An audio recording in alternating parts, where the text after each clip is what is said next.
warahmatullahi wabarakatuh. Hai teman-teman, gimana kabar kalian hari ini? Semoga dimanapun kalian berada selalu dalam perlindungan Allah Subhanahu Wa Taala. Nah, jadi di podcast kali ini kita akan membahas topik yang cukup menjadi kekhawatiran di kalangan masyarakat, yaitu tentang bagaimana sih kalau kemungkinan robot akan menggantikan pekerjaan manusia, gitu ya. Jadi kayak semua pekerjaan yang dilakukan manusia itu tuh akan tergantikan oleh robot gitu ya. Penasaran gak sih gimana kalau kemungkinan itu bisa terjadi? Yuk simak pembahasan kita di podcast hari ini yang akan dipandu oleh saya, Ainur Rahmadewi Kusuma sebagai moderator. Nah teman-teman, sekarang ini di samping saya sudah ada 3 narasumber yang akan mengisi podcast kita hari ini. Yuk kita sapa dulu ketiga narasumber kita hari ini. Halo Kak. Hai.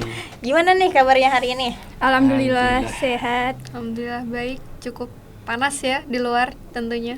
Oh iya, di Jogja sekarang akhir-akhir lagi panas ya Kak. Apalagi kita OTW-nya ke sini tuh siang bolong ya, lewat ring road tuh panasnya. Masya Allah. Gitu. Kalau boleh tahu nih, lagi kuliah ya Kak kayaknya ini? Iya. Dari jurusan apa Kak? Kita dari psikologi. Psikologi Dari semester 1 kampus maba. Unisa. OTW Maba. semester 2 ini. Gitu. Udah pada UAS ini? Belum. Ini Minggu kita depan Minggu nih. depan Sempetin udah UAS. podcast buat ya refreshing lah istilahnya. Gitu ngobrol-ngobrol santai di Iya. podcast gitu ya Kak. Nah, oke, sebelum kita mulai boleh dong Kak perkenalkan diri dulu ke teman-teman. Halo, perkenalkan nama saya Ahmad Ridwan Syafardin, biasa dipanggil Ridwan. Hai, saya Hatma Yura Maulidina, biasa dipanggil Yura. Halo, perkenalkan nama aku Rizky Putri Yuniati, biasa dipanggil Putri. Oke. Nah, jadi kita di sini akan membahas tentang kemungkinan robot yang akan menggantikan manusia ya. Ngomong-ngomong nih soal robot yang akan menggantikan manusia nih, pendapat Kak Ridwan nih. Ada nggak sih hubungan antara sains dan teknologi? Menurut saya, sains adalah sebagai dasaran ilmu, pengetahuan atau penelitian eksperimen yang digunakan dalam menciptakan teknologi yang menyatukan sebuah komponen-komponen yang menjadikan suatu rangkaian seperti robot-robot yang menggantikan pekerjaan manusia atau lain sebagainya. Lalu dari situ awal mula teknologi itu bisa ada itu gimana? Perkembangan teknologi dimulai dengan penemuan sederhana pada zaman dahulu, mulai dari seperti katrol-katrol yang ditemukan, terus dikembangkan sedikit demi sedikit hingga menjadi ada sepeda, dan kemudian berkembang lagi menjadi sepeda motor, dan sekarang mungkin sudah semakin maju, mungkin bisa ada besi terbang seperti pesawat atau besi mengapung di air seperti kapal gitu. Jadi teknologi semakin kesini ini semakin berkembang pesat ya. Dan apakah teknologi itu ada hubungannya dengan Society 5.0 ini yang sekarang ramai dibicarakan oleh orang-orang? Society 5.0 menginterogasikan teknologi canggih untuk meningkatkan kualitasnya. Jadi kualitas dalam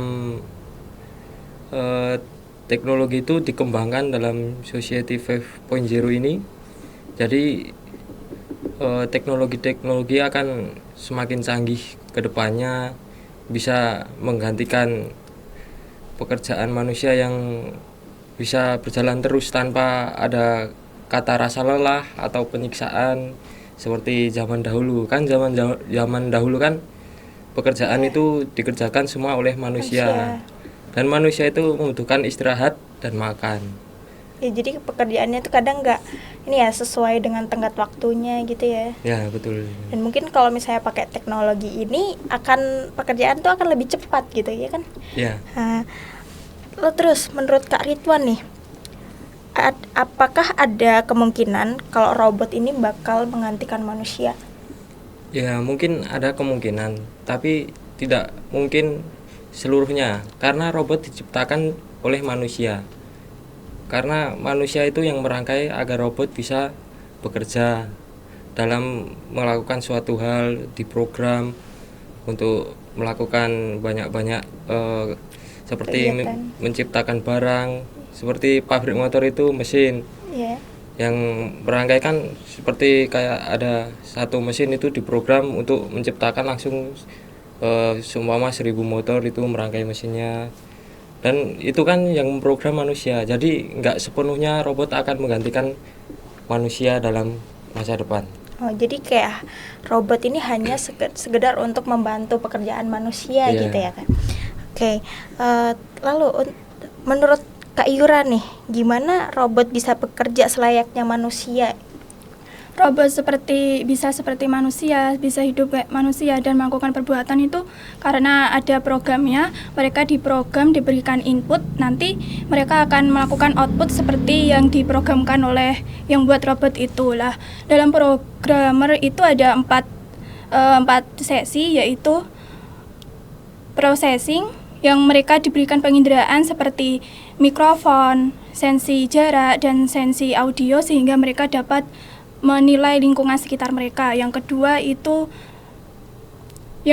pengambilan keputusan. Setelah mereka diberikan penginderaan seperti itu, mereka akan dapat menilai nih lingkungan mereka itu kayak gimana, kegiatan yang diperintahkan seperti apa, dan dia diprogram seperti apa. Nanti akan terbentuk algoritma dan nantinya akan menjadi sistem dalam robot itu. Nah, yang terakhir itu kontrol dan aktivasi lah. Mereka diberikan kontrol dalam mengambil keputusan sehingga mereka dapat belajar nih dari pengalaman-pengalaman manusia. Jadi mereka itu tidak sepenuhnya dari sistem, tapi mereka juga diprogram agar dapat mengamati kegiatan manusia sehingga mereka juga dapat belajar dari pengalaman manusia. Oh, jadi kayak robot itu mengamati dan lalu mempelajari itu dan mengekspresikan itu ya, gitu. Kan ini akhir-akhir ini kan juga banyak tuh yang dipakai oleh manusia, yaitu AI. Nih, gimana sih AI bisa terbentuk itu? AI itu awalnya hanya sebagai cabang ilmu komputer dan sistem yang awalnya itu hanya untuk membantu pekerjaan manusia agar lebih efektif dan efisien. Tapi perkembangannya zaman ini menjadi kekhawatiran kan ya Kak, takutnya nanti manusia tergeser, nanti AI malah mengambil alih dunia lah. Jadi itu AI dapat bekerja seperti itu ada logaritma dan output sehingga mereka menghasilkan input seperti yang diinginkan oleh para programmer itu, sehingga AI itu dapat bekerja seperti manusia, dapat memahami, dan dia juga bahkan katanya lebih unggul dari manusia. Bahkan zaman sekarang nih di kedokteran aja udah ada AI, ada dokter AI, mereka bahkan dinilai penilaiannya lebih akurat dan lebih efisien dan waktunya juga lebih pendek gitu daripada manusia gitu ya. Iya. Jadi kayak sebenarnya AI ini juga cukup mengkhawatirkan ya untuk kalangan masyarakat ya, karena bisa menggantikan pekerjaan kita manusia, digantikan dengan AI gitu. Bahkan di Cina sendiri itu seperti kasir sama ini pelayan kafe itu juga udah robot. Oh, jadi udah bukan manusia lagi, melainkan robot ya Kak? Iya. Lalu perkembangan AI dan robotik di Indonesia sendiri itu kayak gimana sih Kak? Kalau di Indonesia sendiri itu AI masih belum dapat berkembang, tetapi di Indonesia sendiri itu lebih berkembangnya masih robotik karena mungkin kurangnya sumber daya manusia yang dapat memprogram AI. Di robotik sendiri seperti di lampu tilang gitu kan sekarang sudah elektrik.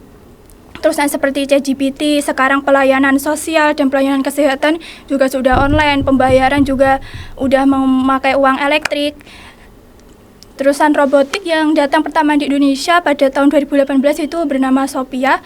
Dia di sini diundang untuk menjelaskan dia itu diprogram seperti apa, dibentuk karena apa, tujuannya gitu. Di Jakarta pertemuannya. Jadi itu gimana robotik masuk ke Indonesia gitu ya Kak. Lalu apa sih Kak dampak positif dari robotik dan AI ini untuk Indonesia sendiri? Ya tentunya lebih membantu manusia, lebih kegiatan pekerjaan manusia yang dilakukan berulang-ulang seperti di pabrik itu lebih efektif dan lebih efisiensi. dan teknologi juga dapat berkembang sehingga manusia ini hidupnya kayak lebih mudah gitu. Lalu dari AI dan robotik yang tadi membantu pekerjaan manusia, itu apakah mungkin robot lebih mumpuni daripada manusia, Kak? Sepertinya tidak ya, tapi kalau kita melihat film Terminator itu agak serem ya, semua robot, semua AI gitu. Pada seperti yang dikatakan Kak Riban tadi, yang merogram kan juga manusia. Nah, jadi AI bisa mengalahkan kita itu juga dari manusianya gitu. Nah, kalau manusianya tujuannya cuma untuk membantu manusia, bukan untuk menggantikan manusia, itu juga itu bisa terkontrol gitu pembuatan AI-nya. Jadi juga dari manusianya sendiri, mungkin AI semakin berkembangnya zaman semakin maju ya, tetapi manusia juga harus mengimbangi itu. Jadi SDM mereka juga harus di-upgrade gitu. Jadi harus meningkatkan kualitas SDM gitu ya, Yeah. untuk supaya robot-robot ini tuh nggak bisa menggantikan, nggak mumpuni, melebihi manusia. Karena gitu ya. bagaimanapun AI juga punya perasaan, nggak punya pikiran. Mungkin ada pekerjaan yang beberapa diganti oleh AI, tapi pasti ada pekerjaan baru yang nanti timbul. Seperti kan dulu kan belum ada ojol ya, karena ada AI sekarang ada ojol online gitu. Oke, baik. Tadi kan ini ya, Kak Yuro sudah menjelaskan tentang dampak positif dari AI dan robotik, tentang bagaimana AI dan robotik ini bisa membantu pekerjaan manusia. Nah, menurut Kak Putri nih, ada nggak sih dampak negatif dari AI dan robotik ini? Jelas ada dong, yang namanya suatu perubahan, yang namanya suatu perubahan ke arah yang lebih baik, maupun itu menurut orang lain itu lebih baik, pasti ada yang namanya dampak negatif. Dari kata Kak Yura sendiri ya, tadi ada AI, ada ChatGPT, terus ada robot Sophia, itu pasti dampak negatifnya. Yang pertama, manusia mungkin jadi bermalas-malasan karena semuanya jadi serba mudah, apa-apa bisa dilakuin, gampang, bisa didapat, bisa diakses. Apalagi internet sekarang aja nih, udah gampang banget diakses.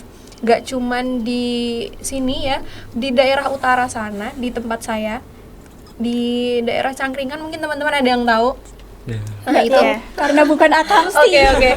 Di daerah Cangkringan itu daerah atas, daerah jalan arah Gunung Merapi, itu aja sekarang udah banyak banget sinyal-sinyal yang udah didapat, tapi nggak semua provider bisa ya. Kebanyakan masih Telkomsel, XL yang kayak gitu. Dan itu juga udah membuktikan bahwasannya AI, robot itu memang gampang diakses. Dan dari situ juga manusia bisa bermalas-malasan itu mungkin banget. Karena kayak kita aja mahasiswa nih, tugas pasti ada yang pakai ChatGPT. Kita bikin pertanyaan aja pakai ChatGPT. Terus juga kita pakai bot di Telegram juga. Terus kita juga lebih mengandalkan teknologi digital daripada kemampuan berpikir kita sendiri. Dan itu sebenarnya dampak negatif yang seharusnya kita sebagai mahasiswa bisa mengurangi, bisa meminimalisir. Ya kan, Kak? Ya, apalagi kita kan Gen Z ini ya, terkenal apapun teknologi, apapun lebih kurang berjuang gitu, mudah jatuh diri juga. Iya, dan juga kalau di dalam dunia sehari-hari, kayak misalkan berumah tangga nih, kita kan pasti ada pikiran berumah tangga ya. Banyak banget anak kecil yang mungkin tuh sekarang udah bisa main HP, yang kalau seumuran kita dulu kita nggak tahu HP itu apa sih, kita belum tahu, belum ada internet, belum ada yang namanya robot kayak gitu. Ada, tapi pun masih pakai remote control. Tapi sekarang kan udah ada chipnya sendiri, mereka udah diprogram sedemikian rupa, udah bisa bergerak sendiri, punya naluri, bukan punya naluri tapi punya istilahnya kepekaan ketika mereka diminta untuk bekerja sesuatu sama tuannya gitu, kayak robot Sophia. Pernah sempat lihat sedikit, itu kan dia diprogram sedemikian rupa ya. Aku nggak begitu paham gimana karena belum ini, tapi yang jelas dampak negatif dari suatu perubahan itu pasti ada. Anak kecil sekarang yang seharusnya mereka belajar di lingkungan sosial, mereka bermain sama teman-teman, tapi mereka lebih banyak menghabiskan waktu untuk bermain digital, yang mungkin orang tuanya lebih sibuk untuk mencari nafkah daripada untuk mengasuh anaknya sendiri gitu. Kalau dari aku sih gitu aja sih. Mungkin dari teman-teman lain ada yang dampak negatif yang dirasakan sama diri sendiri nih dari AI sama robot ini. itu sih Kak, males Iya, aja. males. Iya kan, faktor Soalnya utama kan. apa-apa itu udah AI, apa-apa ada ChatGPT, sehingga kita itu mau ringkas video aja pakai ChatGPT. Jadinya kayak kita menggarap tugas itu kayak bukan dari kemampuan kita sendiri gitu loh. Kita jadinya itu terlalu bergantung dengan AI gitu. Iya bener banget. Bahkan banyak juga konten kreator ya, dia yang mungkin malu untuk menampakkan wajahnya, mereka pakai ini loh, kan sekarang Avatar. filter, iya Avatar, nah, iya kayak avatar. gitu kan. Nah itu juga kan dulu kan belum ada. Iya. Kita foto ya apa adanya aja, udah kayak gini, adanya kayak gini ya udah kita terima. Tapi kalau zaman sekarang, kalau sekiranya dilihat gak enak, edit dikasih filter, dikasih Iya. ini, kasih itu. Kamera jahat Iya, Iya. bahkan ini ada yang apa mukanya tuh jadi kayak Barbie gitu. Iya atau tuh bener jadi, banget sih. artis lain gitu kan. Hmm. Terus juga biasanya dampak negatif nih yang kita rasakan nih, males keluar beli makan, terus kita beli pesen deh di Iya. online, makanan online GoFood gitu ya kan, Iya. Shopee Food, GrabFood kayak gitu-gitu. Ojol juga tadi yang dibilang sama Kayura juga. Terus sekarang pokoknya apa-apa tuh serba mudah deh gitu. Iya, sekarang serba mudah dan kita tuh jadi ketergantungan banget gitu. Mm-mm. Dan itu sebenarnya nggak baik juga ya buat kita, apalagi generasi Z, untuk kita kayak bikin rendahnya kualitas dan kreativitas kita gitu Iya, ya. betul. Terus dari dampak negatif robot dan AI tadi, ada nggak sih apa skenario terburuk dengan adanya perkembangan AI dan robotik ini? Banyak banget sumber daya manusia yang mungkin akan kehilangan pekerjaan karena tergantinya sama robot ya itu. Terus juga kan walaupun ada banyak jasa kayak joki tugas ini segala macam, tapi kan tetap ada yang namanya ChatGPT Iya. sekarang. Terus juga buat Telegram, terus banyak banget AI kayak gitu. Udah pasti joki pun bakal kalah karena kita bakal cari yang lebih mudah, yang nggak mengeluarkan uang. Kita bisa istilahnya usaha sendiri, padahal di balik itu kita masih memerlukan teknologi zaman sekarang gitu. Jadi nggak pure murni pemikiran dari kita. Dampak terburuknya itu tadi, antara banyak banget sumber daya manusia yang kehilangan pekerjaan, terus juga mungkin angka kemiskinan akan semakin meningkat karena ya itu banyak yang tergantikan sama robot. Jadi kalau kita nggak pinter-pinter untuk mengolah diri, kita nggak pinter-pinter untuk upgrade, grow ke arah yang lebih baik, kita malah dikalahkan sama robot, ya mau nggak mau kita yang tertinggal nantinya. Itu skenario terburuk yang terpikirkan, dan juga bisa berdampak juga ke negara. Terus juga kan kalau apa-apanya pakai robot, pakai AI, kita generasi muda apa yang mau diandalkan Gak ada untuk negara? gitu. Karena kita kan penerus banget, saya nggak Iya, sih? benar. Mungkin kriminalitas juga juga bisa meningkat karena kemiskinan banyak, nanti semakin banyak kayak pencuri, entah korupsi gitu, jadi juga bisa meningkatkan kriminalitas mungkin. Iya, korupsi lewat. Nah, itu online tadi. ya banyak kan, banyak banget. judi online sekarang Iya. merajalela. Iya kan, bahkan lebih sekarang tuh mau buat kejahatan apapun kan lebih gampang karena kan adanya AI gitu kan. Iya. Human tracking. Hacker juga bisa Iya, dari kemarin yang teknologi viral itu. ya, dari undangan pernikahan yang bisa langsung Oh, nge-hack iya. ke saldo itu. Aplikasi itu juga Ah. kan. Nah, itu. Jadi harus memang benar-benar harus kita yang pintar-pintar mengolah informasi. Terus juga kitanya harus pintar peka sama keadaan lingkungan sekitar juga. Intinya jangan malas sih. Iya benar. Jadi kayak itulah tadi skenario terburuknya ya Kak. Terus nih Kak, di beberapa negara itu kan, di beberapa negara maju terutama kan ada beberapa pekerjaan yang udah digantikan nih dengan robot, apalagi kayak di Cina. Terus kalau gimana itu kalau terjadi di Indonesia? Bukan kalau lagi sih, tapi malah udah sebagian terjadi. Kayak waktu COVID kemarin, Iya. itu kan banyak banget perawat yang ini ya, apa namanya, istilahnya kayak kewalahan gitu, Iya. saking banyaknya pasien. Nah itu sampai ada robot juga kan pada akhirnya yang dia jadi perawat, menggantikan manusia perawat yang seharusnya gitu. Dan itu tadi juga satu dampak yang udah kita rasakan ya.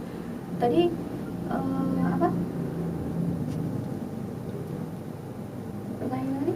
Oh, ini gimana kalau kemungkinan robot-robot itu terjadi di Indonesia? Apa pekerjaan yang udah digantikan oleh robot itu terjadi di Indonesia? Ya itu tadi sama kayak yang di awal tadi aku bilang, SDM-nya bakal ini nggak berguna gitu, banyak yang kehilangan pekerjaan. iya. Pekerjaan. Apalagi angka pengangguran sekarang makin meningkat. Iya.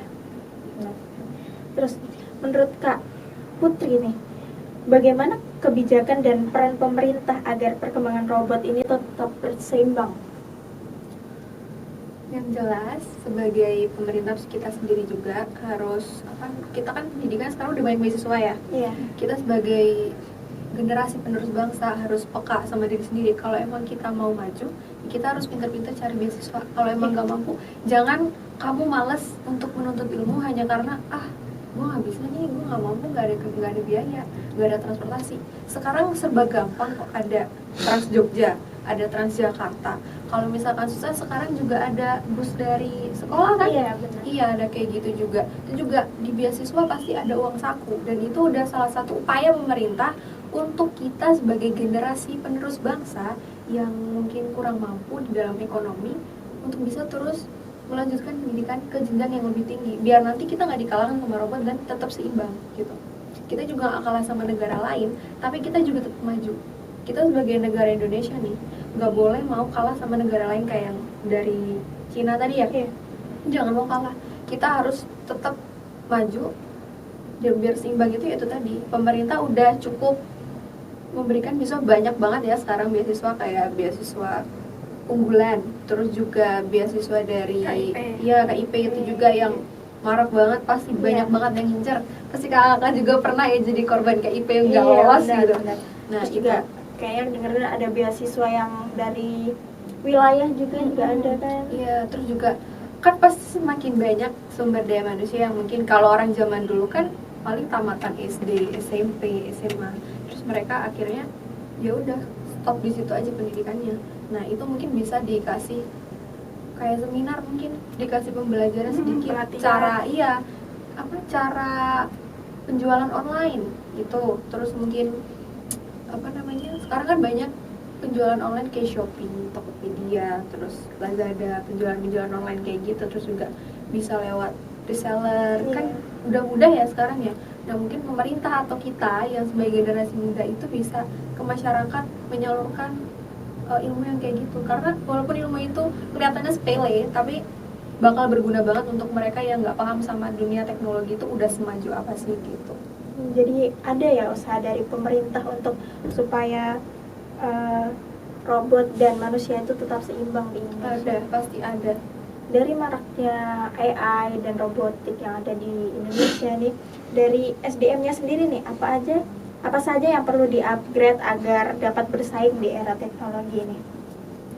Yang dapat di-upgrade itu banyak. Yang pertama soft skill kita, karena kan kita sebagai netizen nih masih banyak banget yang suka ngomong sembarangan di media sosial. Nah itu harus dikurangi. Udah ada undang-undang ITE juga masih aja ada yang bicaranya tuh nggak seharusnya gitu, nggak sepantasnya. Itu masih banyak banget. Jadi mungkin menurut saya itu harus lebih tegaskan lagi sanksinya. Nah dari yang kayak AI dan robot yang mulai menyeimbangi manusia tadi, ini dari SDM-nya sendiri, apa saja sih yang perlu di-upgrade agar bisa bersaing di era teknologi ini? Yang pertama itu adalah jelas dari soft skill-nya dulu, dari diri kita dulu. Itu kita gimana dulu. Kalau itu kita udah baik, udah bagus, insya Allah nanti ke depannya kita mau upgrade diri pasti bisa, insya Allah ya. Dan yang pertama itu kita harus percaya, kita harus optimis, kita bisa. Jangan belum apa-apa, susah nih, nggak bisa nih. Nggak bisa nih, kan nggak mungkin ya kita belum apa-apa kok udah pesimis duluan. Yang ada kita nggak jadi ngerjain, kita nggak jadi melakukan hal baru gitu. Terus juga tadi soft skill udah, terus habis itu kita juga di kampus kita sendiri tuh ya setiap minggunya kayaknya itu ada pelatihan, entah itu dari ini skill kita. Yang terakhir ini tuh pelatihan cara menggunakan Microsoft Word dan Excel. Nah itu mungkin yang kayak gitu di luar sendiri, di luar pendidikan informal mungkin itu bisa dilakuin. Seperti kita kan mahasiswa nih, kita bisa sosialisasi di perdesaan mungkin, entah di masyarakat yang kurang bisa menggunakan teknologi, biar mereka itu tahu soft skill dasar cara penggunaan laptop mungkin gitu mungkin. Iya. Terus juga kita nggak boleh egois, kita harus peka sama lingkungan sekitar ya. Betul, karena kalau robot kan itu nggak punya perasaan. Dan kita itu harus menumbuhkan jiwa sosial untuk bersosialisasi kepada masyarakat, saling tolong menolong, berbagi kepada yang membutuhkan, seperti ilmu psikologi yang mempelajari tentang diri sendiri dan orang lain. Gitu ya, oke, Iya, gitu ya. Mungkin dari kakak-kakak ini apa ada tambahan tentang AI atau robot gitu yang ingin disampaikan mungkin? Ya, yang seperti kita lihat sendiri ya, sekarang AI itu semakin mirip manusia, sikapnya itu pokoknya udah natural banget dah kayak manusia. Itu mungkin juga karena ada terobosan baru. Awalnya kan di programnya itu hanya ada sistem algoritma, tetapi Cina itu mengeluarkan penemuan baru itu human spirit, sehingga human spirit ini itu juga dimasukkan ke sistemnya AI dan robot, sehingga itu dia itu pergerakannya, tangkasnya itu juga semirip manusia. Itu di Cina sendiri kan udah ada matahari buatan tuh. Di Australia, di Cina juga udah ada operasi transplantasi jantung buatan. Baru-baru ini tuh di kedokteran sih yang AI ini kelihatan jelas banget perubahannya. Iya, yang kita kira awalnya cuma ada di drakor waktu itu Iya. pertama kali. Pernah pasti ya Iya. ada Iya. Dokter Romantik atau apa ya judulnya lupa. Sekarang juga sempat booming lagi. Ada season 3 ya Kak ya? Ya. Nah, itu Dan kan kabarnya ini ada season 4. oh iya ada. Ini kayaknya pada pecinta drakor ya. Saya Jantung tidak tahu hal buatan itu. gitu. Gitu ya, jadi makin kesini tuh AI sama robot itu semakin mengkhawatirkan ya Kak, karena sudah menyamai manusia gitu. Nah teman-teman, dari pembahasan podcast kita hari ini dapat disimpulkan bahwa perlunya meningkatkan kualitas SDM agar kita itu nggak tergantikan oleh robot gitu, dengan cara kayak misalnya ya tadi sosialnya harus ditingkatkan lagi, dan mungkin ada nih kayak pengembangan SDM melalui transformasi pendidikan di era yang sekarang kayak era 4.0 atau era 5.0, terus juga pelatihan dan program magang, tentunya pengenalan robotika juga, terus meningkatkan kreativitas dan inovasi, dan masih banyak lagi cara untuk meningkatkan kualitas SDM supaya manusia tuh gak akan tergantikan oleh AI dan robot. Nah teman-teman, jadi itu tadi pembahasan podcast kita hari ini. Bagaimana kalau kemungkinan robot akan menggantikan manusia. Dan terima kasih kepada 3 narasumber kita hari ini. Ada Kak Ridwan, Kak Yura, dan Kak Putri. Ini bisa jadi pembelajaran untuk kita ya Kak. Bisa mengerti tentang robot dan AI dan apa saja dampak-dampaknya gitu ya. Yang dari yang positif hingga yang negatif gitu. Terima kasih telah mendengarkan podcast kita hari ini dari awal sampai akhir, dan kita harap kalian yang mendengarkan ini bisa menikmatinya, dan see you, sampai jumpa. Halo. Terima kasih semuanya.